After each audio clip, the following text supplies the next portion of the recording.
সামনে আছে ইমাম সাহেব ফাতিহা করে দোয়া করে দিল, ও বলছে থুক ফেলা। এ দাজ্জাল কানা বলা ঠিক না বেঠিক?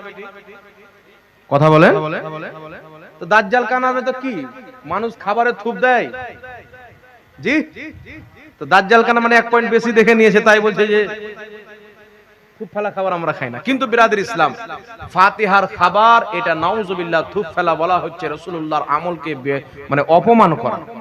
কারণ মুসলিম শরীফের মধ্যে হাদিস, সাহাবায়ে কেরাম নবীর দরবারে আসলেন জিদ্দর ময়দানে, ইয়া রাসূলুল্লাহ ইয়া হাবিবাল্লাহ, আমাদের খাবারগুলি শেষ হয়েছে, আপনি যদি অনুমতি দেন তো আমরা যে সাওয়ারিতে চেপে এসেছি সেগুলো জবে করে খেলি কয়েকটা। রাসূল পাক বললেন হ্যাঁ হবে, করো। এমনি সময় হযরত উমর ফারুক এসে বলছেন ইয়া রাসূলুল্লাহ, যদি আমরা সাওয়ারি জবাই করে খেয়ে নিই আমাদের চলাচল করতে অসুবিধা হবে, রাস্তাঘাটে প্রবলেম হবে, তো কেন না যাদের খাবার আছে আপনি নিয়ে ডেকেলেন আর বরকতের দোয়া করে দেন। রাসূল পাক বললেন এটা তো ঠিক। নবী পাক সাল্লাল্লাহু আলাইহি ওয়াসাল্লাম একটি দাস্তারখান বিছালেন, হুকুম করলেন যার কাছে যা খাবার আছে নিয়ে এসো। মুসলিম শরীফের মধ্যে সহিহ হাদিস, কেউ দু তিনটা খেজুর নিয়ে আসলেন, কেউ একটু রুটির টুকরা নিয়ে আসলেন, কেউ হালকা কিছু আর নিয়ে আসলেন। যাদের কাছে যা ছিল রাসূলুল্লাহর সামনে হাজির করলেন, অল্পটুকু খাবার হলো। আমার নবী আপনার নবী সাল্লাল্লাহু আলাইহি ওয়াসাল্লাম সেই খাবারের উপরে দোয়া করে দিলেন। সাহাবায়ে কেরাম বলছেন আমরা সবাই পেট ভরেও খেয়ে নিলাম, নিজের বাসনেও ভরে নিলাম। জোরে বলেন সুবহানাল্লাহ। তো খাবার সামনে রেখে দোয়া আমার নবী করেছেন, তো যেই আমলটা নবী করেছেন ওই আমল করার নাম হচ্ছে ইসলাম, ওই আমলকে বিদআত নাজায়েজ বলা হচ্ছে, ইহুদিদের চরিত্র। এটা কোনো মুসলমান বলতে পারে না। তারপরে চলে আসেন হাকিম আল মুস্তাদরাক আলা সাহিহাইনের মধ্যে হাদিস, রাসূল আকরাম সাল্লাল্লাহু আলাইহি সাল্লামের সামনে সাহাবী বলছেন খাবার আনা হলো, নবী পাক সাল্লাল্লাহু আলাইহি সাল্লাম কিছু পাঠ করলেন নবীর যা ইচ্ছা, তারপর রাসূলুল্লাহ দোয়া করলেন। উলামায়ে কেরাম বলছেন পাঠ করার জিনিস সর্বোচ্চ হচ্ছে কুরআনুল কারীম, এই পবিত্র কুরআন হচ্ছে সবচাইতে উত্তম পাঠ করার জিনিস। সুতরাং খাবার সামনে রেখে কুরআন পাঠ করে তার উপরে বরকতের দোয়া যে করে দিবে, নবী মুস্তাফার এই আমলের প্রতি আমল হয়ে যাবে। একটু জোরে বলতে হবে সুবহানাল্লাহ। এই রকম অসংখ্য হাদিস রয়েছে। নবী পাক সাল্লাল্লাহু আলাইহি সাল্লাম হযরতে জাবিরের বাড়ি গিয়ে খাবার সামনে রেখে দোয়া করেছেন। নবী পাক সাল্লাল্লাহু আলাইহি সাল্লাম অন্য জায়গাতে খাবার সামনে রেখে দোয়া করেছেন। তাহলে কি বোঝা গেল? খাবার সামনে রেখে কুরআন তেলাওয়াত করে দোয়া করা এটা একদিক ওদিক থেকে আসেনি, স্বয়ং মুহাম্মদ রাসূলুল্লাহ সাল্লাল্লাহু আলাইহি ওয়াসাল্লাম থেকে এসেছে। তাই যারা ফাতিহা করে তাদেরকে সুন্নি বলা হয়, কারণ এটা নবী মুস্তাফার সুন্নাত। জোরে বলতে হবে সুবহানাল্লাহ। এখন কিছু লোক বলবে ফাতিহার নাম কোথায় পেলে? নবী কি ফাতিহা নাম দিয়ে করেছেন? তো বিরাদর ইসলাম নামটা পরে দেওয়া হয়েছে। যেমন এখন জালসার নাম দেওয়া হয় কি হয় না? একটু কথা বলতে হবে বাবা। যদি কোনো ওয়াহাবি বলে ফাতিহা নাম কোথায় পেলে, নাম নাই তাই ফাতিহা বলা যাবে না, তাহলে তাদের সালাফি কনফারেন্স কোন হাদিসে আছে? কথা বুঝেছি গেছে? মাদ্রাসার উন্নতি কল্পে জালসা তোমার কোন আব্বার হাদিসে আছে? মসজিদের উন্নতি কল্পে জালসা কোন হাদিসে আছে? তো এই নামগুলো কোথায় থেকে বানালে? বলছে হুজুর নামে কোনো ফ্যাক্ট পড়ে না, কথা আল্লাহ আল্লাহ রাসূলের হয়। তো ফাতিহা নাম রাখলে কোনো ফ্যাক্ট পড়ে না, কাজটা নবী মুস্তাফার করা হয়। জোরে বলেন সুবহানাল্লাহ। তাই ফাতিহা করা নবী মুস্তাফার আমল দ্বারা প্রমাণিত। তাই যে নবী যে কাজটা করেছেন ওই কাজটা আমরা করব কি করব না? আর জোরে বলতে হবে, করব কি করব না? আমরা দুনিয়া দেখে ইসলাম গ্রহণ করিনি, মুহাম্মদ রাসূলুল্লাহর হাদিস পড়েছি, তারপর ইসলামে আমল করছি। একটু জোরে বলতে হবে সুবহানাল্লাহ। তাই বিরাদর ইসলাম, 12 রবিউল আউয়াল হোক, মুহররমুল হারামের মহিনা হোক, খাবারের সামনে দোয়া করা নবী মুস্তাফার সুন্নাত। ওই খাবারে বরকত হয়ে যাবে, নবীর সুন্নাতে আমলও হয়ে যাবে। সুন্নাতে আমল করার নেকিও পেয়ে গেলাম, খাবারে বরকত হয়ে গেল। জোরে বলুন সুবহানাল্লাহ। একবার দুরূদ শরীফ পাঠ করেন, আল্লাহুম্মা সাল্লি।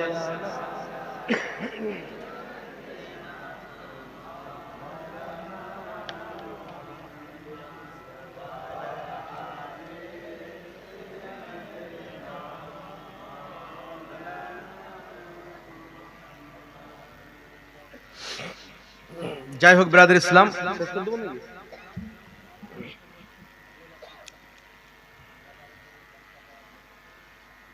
যাক তারপরে মুনাজির আহলে সুন্নাত শেরে বাঙ্গাল হযরত আল্লামা মুফতি জুবাইর হোসেন মুজাদ্দিদি সাহেব কিবলা মাদ্দাজিল্লাহুল আলী ওয়ান নুরানি, তিনিও উপস্থিত হয়েছেন, তিনিও চলে আসেন।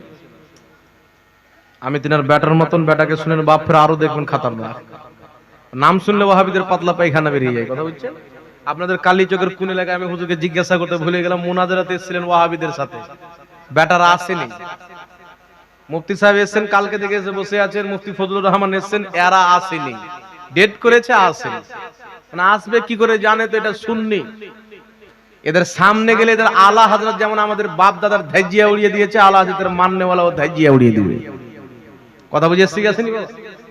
যে যাই হোক, দু একটি কথা বলে আমি বক্তব্য শেষ করে দেবো। আলা হযরতের ব্যক্তিত্ব, আলা হযরতকে যে আমরা মানি, একটি কথা মনে রাখবেন, আলা হযরত নিজের জামানায় বহুত বড় বিজ্ঞান ছিলেন, নিজের জামানার বহুত বড় সায়েন্সদা ছিলেন, নিজের জামানার মেডিকেলের জ্ঞান, বিজ্ঞানের জ্ঞান, জিওগ্রাফির জ্ঞান, ইলমুল আদাদ, ইলমুন নুজুম, বিভিন্ন রকমের জ্ঞান দিয়ে আল্লাহ তাবারাক ওয়া তাআলা তিনাকে মালামাল করেছিলেন। আর এত জ্ঞানী কোনো ব্যক্তি হতে পারে না যদি বা আল্লাহর পক্ষ থেকে আল্লাহর মেহেরবানি না হয়। কথা বুঝে এসছে বাবা? ইমাম আহলে সুন্নাত আলা হযরত রাদিয়াল্লাহু তাআলা আনহুর জামানায় একটি মাসলা উঠলো। এই যে আমরা নোট ব্যবহার করি, আগে নোট ছিল না, দিরহাম ও দিনার ছিল, চাঁদের সিক্কা এগুলো থাকতো। ওই মাসলা যখন উঠলো তো সব মৌলবি হায়রান হয়ে গেল।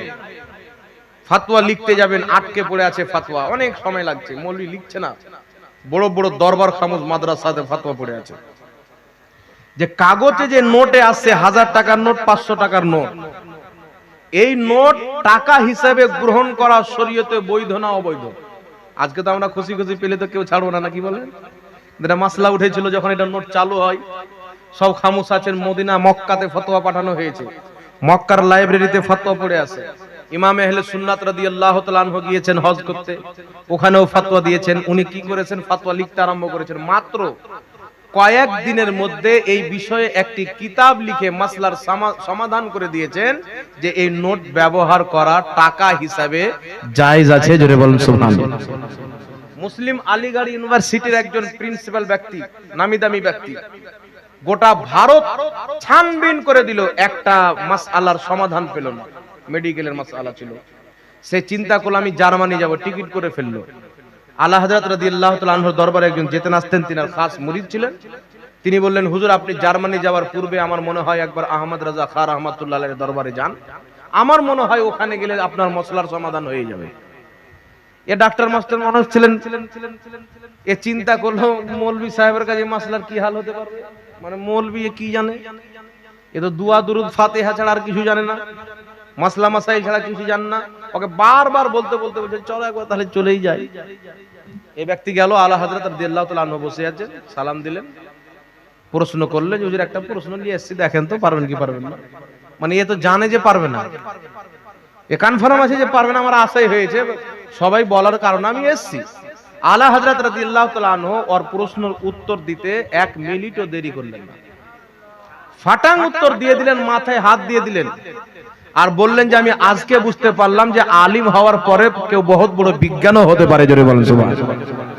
তো আলা হযরত রাদিয়াল্লাহু তাআলা আনহু মৃত্যু ব্যক্তি শুনতে পায় কি পায় না তার প্রতি কিতাব লিখেছেন। আলা হযরত রাদিয়াল্লাহু তাআলা আনহু নবীর নাম শুনে চুমকে বিরুদ্ধে আঙুল চুমুন দিয়ে চোখে মাসা করার ব্যাপারে একটা না দুটা না শত শত দলিল দিয়ে একটি রিসালা দিয়ে দিয়েছেন।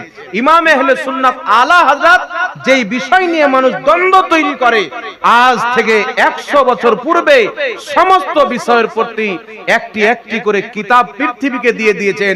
তিনার কিতাব পড়ে আমরা হাদিস থেকে, কোরআন থেকে দলিল বের করি। জোরে বলেন সুবহানাল্লাহ। আর তিনি কি বাংলাদেশের একজন দেওবন্দি মৌলবী, দেওবন্দ মাদ্রাসায় পড়া পাকিস্তানের মৌলবী, সে বক্তব্য দিচ্ছে যে আল্লাহকে মরার পরে জবাব দিতে হবে।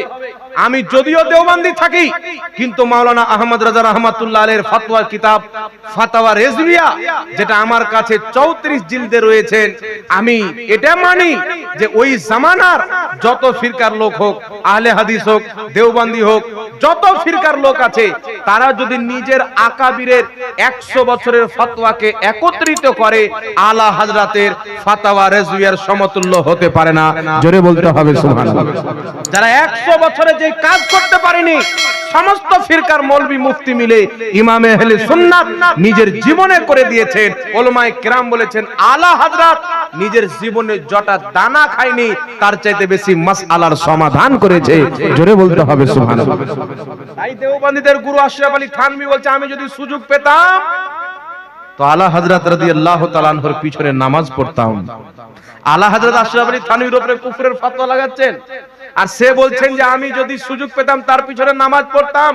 হক তো তাকে বলে দুশমন পর্যন্ত যার হক হওয়ার গওয়াহি দেয়। তাই বুঝা গেল ইমামে আহলে সুন্নাত নিজের জামানার বহুত বড় আলিমই ছিলেন না, আলিমের সাথে সাথে বহুত বড় বিজ্ঞান ছিলেন, বহুত বড় সায়েন্সদা ছিলেন, বহুত বড় ফকিহ ছিলেন। ইমামে আহলে সুন্নাত বহুত বড় মুহাদ্দিস ছিলেন, বহুত বড় মুফাসসির ছিলেন, বহুত বড় ওলি ছিলেন। ইমামে আহলে সুন্নাত তিনার সবচাইতে বড় গুণ তিনি বহুত বড় আশিকে রাসূল ছিলেন। জোরে বলুন সুবহানাল্লাহ। কত বড় আশিকে রাসূল ছিলেন! আলা হযরত মদিনা শরীফ গিয়েছেন, নবী পাক সাল্লাল্লাহু আলাইহি সাল্লামের জিয়ারত চাচ্ছেন। ইয়া রাসূলুল্লাহ, আমি তো ভারতে এই আকীদা লিখেছি যেটা তুমি হাদিসে দিয়েছো, আল আমবিয়াউ আহয়াউন ফি কুবুরিহিম ইউসাল্লুন। আল্লাহর প্রত্যেক নবী কবরে জিন্দা, তারা নামাজ পড়ে। মুসনাদে আবু ইয়ালার সহিহ হাদিস। আলা হযরত বলেন, হুজুর আপনার আকীদা প্রচার করেছে, আপনি জিন্দা, আপনি আমাকে একবার দেখা দেন, আমি আপনাকে দেখতে চাই। তুমি যেমন তোমার আশিক ইমাম সিউতিকে দেখা দিয়েছো, আমি আহমদ রাজাকেও একবার দেখা দাও। তোমার লাডলা বড় পীর আব্দুল কাদের জিলানীকে দেখা দিয়েছো, আমাকেও দেখা দাও। ইমাম আহলে সুন্নাত বারবার বলতে আছেন, নবী মুস্তাফার দরবার থেকে কোনো আওয়াজ আসছেন না। আলা হযরত বলছেন, কোই কিউ পুছে তেরি বাতে রাজা, তুঝসে কুত্তে হাজার ফিরতে। তোমার কথা কেন গুরুত্ব দিবে? তোমার চাইতে তো বড়, তোমার চাইতে তো বেশি বড় বড় ওয়াফাদার নবী মুস্তাফার দরবারে ঘোরাফেরা করে। কুত্তা থেকে আল্লাহ ওয়াফাদারি মুরাদ নিয়েছে। কিছু দেওবন্দি খেপে গেল যে আহমদ রাজা তো নিজেকে কুত্তা বলেছেন। তালখিসে আশরাফুস সামানির মধ্যে দেওবন্দিদের মুজাদ্দিদ আশরাফ আলী থানভী লিখছে, আমি ফিরআউন আর নমরুদ চাইতেও খারাপ। তো তোদের মৌলবি তো কুত্তা চাইতে খারাপ লিখেছে নিজেকে। জি, একটি কিতাব আছে আরওয়াহে সালাসা, আশরাফ আলী থানভী লিখছেন যে আমি একজন কুকুর। সৈয়দ আহমদ রায়বেরি বলছেন এই কুকুরের নজর থেকে তুই দূরে থাক। তো দেওবন্দ মাদ্রাসার 8টা রেফারেন্স আমার কাছে রয়েছে, তাদের 8 জন বুজুর্গ নিজেকে কুত্তা লিখেছেন, ও দুনিয়ার কুত্তা। আর আলা হযরত বলছেন নবীর দরবারের কুত্তা। আলা হযরত কি মুরাদ নিয়েছেন? একজন আহলে হাদিস বলছে যে আপনাদের তো কুত্তার ধর্ম, কেন? যে আপনাদের ইমাম তো নিজেকে কুত্তা বলেছে। তা আমি বললাম তোমাদের মৌলবি তো নিজেকে শের বলে। বলছে শের বলে মানে শক্তিশালী।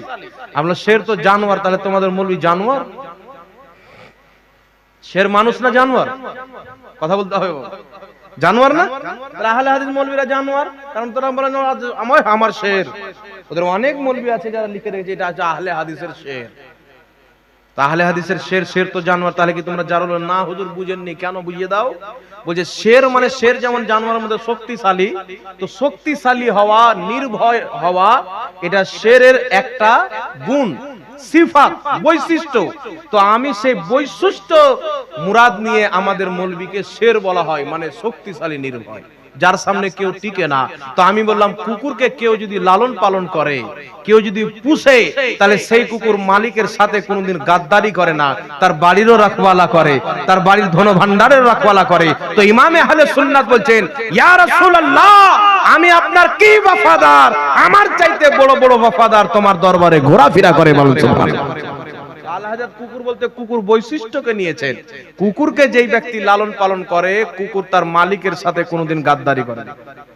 মাওলানা ইমরান বড় ভাই আমার যদি কুকুর পুষে, জাহাঙ্গীর মৌলভী যাবে ঘাউ ঘাউ করবে, মুফতি নুর আলম সাহেব যাবে ও ঘাউ ঘাউ করবে, মানে যতই ওর কাছের লোক যাও ঘাউ ঘাউ করবে, নাকি বলেন? যেই যাক, যাকে চিনে না ঘাউ ঘাউ করবে। কিন্তু মাওলানা ইমরান সাহেব যদি চলে যাবো খুশিতে ঝুমবে। এটা হচ্ছে তার বৈশিষ্ট্য, তার সাথে গাদ্দারি করবে না। তো আলা হযরত বলছেন, হুজুর আমি আপনার দরবারের রাখওয়ালা, যেমন কুকুর মালিকের দরবারের রাখওয়ালা চোর আসলে ঘাউ ঘাউ করে, চোর আসলে জানিয়ে দেয়, তেমন আপনার শানের উপরে যারা কিয়ামত পর্যন্ত গুস্তাখি করবে, আমি আহমদ রাজা নিজের জীবনে তাদের মুখে তালা লাগিয়ে দিয়েছি। জোরে বলুন সুবহানাল্লাহ। তাই আলা হযরত তার বৈশিষ্ট্য, তার কোনকে নিজের নামে সুমার করেছেন, নিজেকে কুকুর বলেননি, মুহাম্মদ রাসূলুল্লাহর দরবারে নিজেকে ওয়াফাদার বলেছেন। আর ইমাম আহলে সুন্নাত বলেছেন, আমার চাইতে বড় ওয়াফাদার ইমাম সিউতি আপনার দরবারে ঘুরে ফিরেছেন, আমার চাইতে বড় ওয়াফাদার গৌসে আজম এসেছেন, আমার চাইতে বড় ওয়াফাদার আবু বকর সিদ্দিক শুয়ে আছেন, আমার চাইতে বড় ওয়াফাদার উমর ফারুক রয়েছেন, আমার চাইতে কত বড় বড় ওয়াফাদার তোমার দরবারের দরবান হয়ে হয়ে এসেছেন, আমি একটা নগণ্য ওয়াফাদার এসেছি ইয়া রাসূলুল্লাহ, আপনাকে দিদার দিয়ে দাও। মুহাম্মদ রাসূলুল্লাহ সাল্লাল্লাহু আলাইহি ওয়াসাল্লাম ইমামে আহলে সুন্নাতের চোখের সামনে এসে দেখা দিয়ে আহমদ রাজাকে ধন্য করে দিয়েছেন। সুবহানাল্লাহ, নারে তাকবীর, নারে রিসালাত, মাসলাকে আলা হযরত, মাসলাকে আলা হযরত, বস্তি বস্তি করিয়া করিয়া, বস্তি বস্তি করিয়া করিয়া, নারে তাকবীর, নারে রিসালাত। आला हजरत যখন বললেন कोई क्यों पूछे तेरी बातें रजा, तुझसे कुत्ते हजार फिरते हैं, रसूल আকরাম নূরে মুজাসসাম নিজের নূরানি চেহারার দিদার দিলেন। তখন ইমামে আহলে সুন্নাত আলা হযরত বলতে লাগলেন, কি বলতে লাগলেন, কি বলতে লাগলেন, এই আহমদ রাজা কিছু হোক না হোক তিনার দরবারের সামনে তিনার দিদার তো হয়েছে। জোরে বলুন সুবহানাল্লাহ। আলা হযরত এটাকে ছন্দের মধ্যে বয়ান করেছে। আলা হযরত রাদিয়াল্লাহু তাআলা আনহু ছন্দ একটি গজল রয়েছেন। কি গজল রয়েছেন? আলা হযরত রাদিয়াল্লাহু তাআলা আনহু বলছেন, यही बोले सिदरा वाले चमने जहां के थाले, सभी मैंने छान डाले, तेरे पाए का ना पाया, तुझे एक ना एक बनाया, तुझे हमद है खुदाया। लेके बोलिए ना अरे ए रजा तेरे दिल, दिलेर মধ্যে আকীদা আছে কি নবী জিন্দা? तो आला हजरत जब नबी पाक के देखलें बोलছেন, ए रजा तेरे दिल का पता चला बा मुश्किल, दरे रौजा के मुकाबिल वो हमें नजर तो आया, ये ना पूछ कैसा पाया, ये ना पूछ कैसा पाया, जिज्ञासा करियो ना नबी के আমি দেখেছি কেমন পেয়েছি, दोनों জাহানে নবী মুস্তাফার তুলনা নাই। জোরে বলুন সুবহানাল্লাহ। জিবরিল আমিন এসে বললেন, ইয়া রাসূলুল্লাহ, আমি আদম আলাইহিস সালাম থেকে নিয়ে আজ পর্যন্ত মানুষ জিন্নাত ফেরেশতা সবাইকে দেখেছি, सभी मैंने छान डाले, तेरे पाए का ना पाया, আপনার কদমের তলাতে যে চমক আছে না আমি অন্য কারোর চেহারাতে পাইনি। জোরে বলুন সুবহানাল্লাহ। রাসূল আকরাম নূরে মুজাসসামের প্রশংসা, নবীর তাজিম, নবীকে মহব্বত করার যে হক ইমামে আহলে সুন্নাতের কিতাব পড়েন পেয়ে যাবেন, তিনার নাত পড়েন পেয়ে যাবেন। তাই পৃথিবীর ইতিহাসে সাক্ষী আছে। দেওবন্দি বলছে আমরা নবীর আশিক, বলছেন নবী মরে মাটির সাথে মিশে গেছে। ওয়াহাবি বলছে আমরা নবীর আশিক, বলছে নবীর ওসিলা নেওয়া যাবে না। কিন্তু বেরেলির সরতাজ প্রমাণ করে দিয়েছেন যে তোমরা আশিকে রাসূল নয়, আশিকে রাসূল তো আহমদ রাজা, যিনি বলেছেন সবসে আওলা ও আলা हमारा नबी, सबसे बाला वाला हमारा नबी, अपने मौला का प्यारा हमारा नबी, दोनों आलम का दूल्हा हमारा नबी। বল নবীর ইশক একটি কিতাব আছেন না? কিছু ওয়াহাবি বলতে চায় যে আলা হযরত সিরাতের উপরে কোনো কিতাব লেখেন, কিন্তু আলা হযরতের হাদায়ে বখশিশ এই কিতাবে উনি নবী মুস্তাফার সিরাতকে যেইভাবে বয়ান করেছেন কিয়ামত পর্যন্ত কেউ বয়ান করনে ওয়ালার জন্ম নেবে না। কথা বুঝেছেন? আলা হযরতের হাদায়ে বখশিশ শুধু এখানে নয়, মিশরে পর্যন্ত মিশরীরা আলা হযরতের নাতকে আরবি বানিয়ে পড়ে। সুবহানাল্লাহ। আলা হযরতের লেখা সালাম মুস্তাফা জানে রহমত पे লাখো সালাম পড়ে। ইমামে আহলে সুন্নাত মানুষকে ইশকের জাম পান করিয়েছেন। ওয়াহাবি দেওবন্দি নবীর মোহাব্বত অন্তর থেকে বের করছিল। নবীর সম্মান বড় ভাইয়ের মতো করতে হবে, মরে মাটির সাথে মিশে গেছে, আল্লাহ ছাড়া কাউকে মানা যাবে না, আল্লাহই তো যথেষ্ট আছে, নবীর কি পরিচয়? তো আলা হযরত রাদিয়াল্লাহু তাআলা আনহু সারা হিন্দুস্তান, পাকিস্তান, বাংলাদেশ, অখণ্ড ভারত এবং তার বাইরের মানুষের অন্তরে নবী মুস্তাফার ইশককে ভরে দিয়েছেন। তার কারণে পৃথিবীর বড় বড় উলামায়ে কেরাম বলেছেন, ডাল দি কলব মে আজমতে মুস্তাফা সৈয়দি আলা হযরত পে লাখো সালাম। এটাই কারণ ওয়াহাবির মাননেওয়ালা বলে নবী আমাদের মতনই মানুষ, নবী উমুক জানতেন না, ধুমুক জানতেন না, কিন্তু আলা হযরতের মাননেওয়ালা বলেন নবী সব জানতেন। বলেন সুবহানাল্লাহ। আল্লাহ তাবারাক ওয়া তাআলা সকলকে বুঝার তৌফিক দান করেন। আর আমি একটি আয়াতে কারিমা পাঠ করেছিলাম, ইহদিনাস সিরাতাল মুস্তাকিম, হে আল্লাহ আমাদেরকে সঠিক পথে চালাও।